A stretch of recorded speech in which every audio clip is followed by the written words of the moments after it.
Hey everybody, it's 13th Wolfman. You know what today is? It is day 29 of the 31 days of Halloween.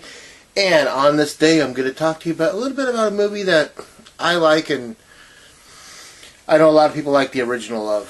So, let's just give you a little backstory. And in the early 2000s, something great happened. Wes Craven got back the rights to Last House on the Left and The Hills Have Eyes. This meant after all this time, he could do with them what he wanted. If he wanted to remake them, he could remake them. If he wanted to just, make 1,000 sequels to each one, he could do that. The rights are now his. Well, he did the first thing. He made a couple remakes. He got people to direct him for it, but he was a producer on both Last House on the Left and The Hills Have Eyes remakes in the 2000s. This movie we're talking about here is Last House on the Left. I'll be honest, when the 1972 original film came out, I didn't like it.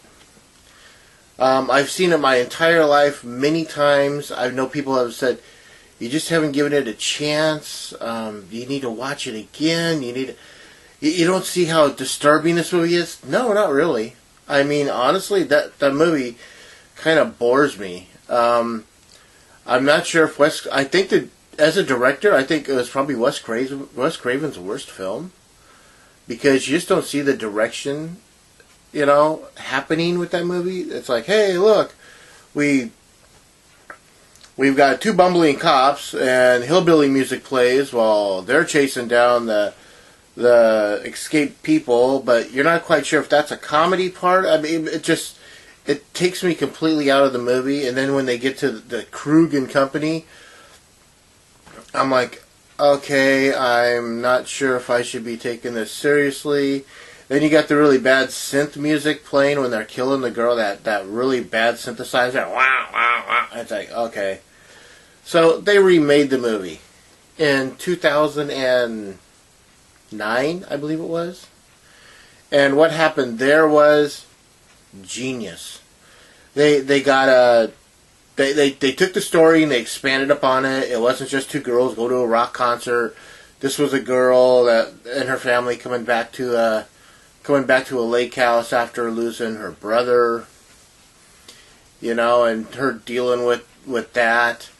And along the way, she meets up with a friend that she's known out at the lake for quite a while.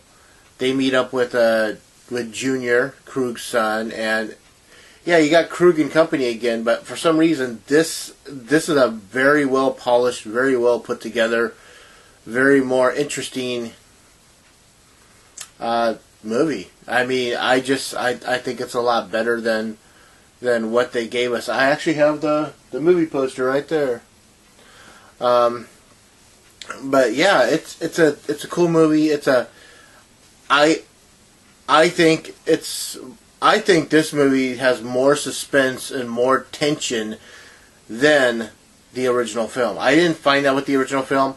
I watched the original film on cable. I watched it on VHS. I actually picked up a copy on DVD at one time when I read, hey, look, they released the original movie on DVD and it's now the complete uncut version, because if you bought the VHS, it wasn't completely uncut, right? Same frickin' movie. Everything's the exact same. I don't care what they try to tell you. They tell you that crap because that movie's garbage. And they just want you to buy a copy. That's the problem with that. But Last House on the Left 2009, it's a good movie. I liked it. I think I don't want to say it's a fun movie because of the subject matter, but I think it's well acted, well produced, well directed, and well put together. So that is my movie for Day 29 of the 31 days of Halloween. Always like, subscribe, share, and comment. I want to hear what you have to say. With that, I'm the 13th Wolfman, of course. I'm on the prowl.